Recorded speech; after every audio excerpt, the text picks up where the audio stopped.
So guys, imagine that my screen is black right now. You want to click on Control, Alt and Delete on your keyboard, and then you want to click on Task Manager. And then you want to click on More Details, and then you want to click on File, and then click on Run New Task. And now in here, you want to type in reg edit, and then you want to tick Create this task with administrative privileges, and then click on OK. And now this will appear.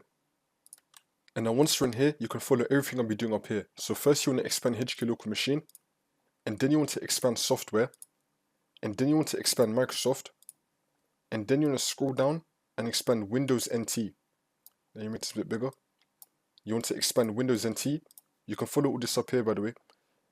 And then you want to expand current version. And then you want to scroll down till you find Win Logon. You want to click on Win Logon. And now all this will appear on the right side.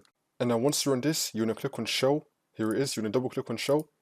And you want to make sure that in the value data, it says explorer.exe. If it says anything else, such as like some random letters or something, you want to delete it and then type in explorer.exe. So again, make sure that it says explorer.exe and then click on OK. And now once you've done that, you want to click on Control, Alt and Delete on your keyboard again. And then you want to click on the power button and then click on Restart. And then the problem should be fixed.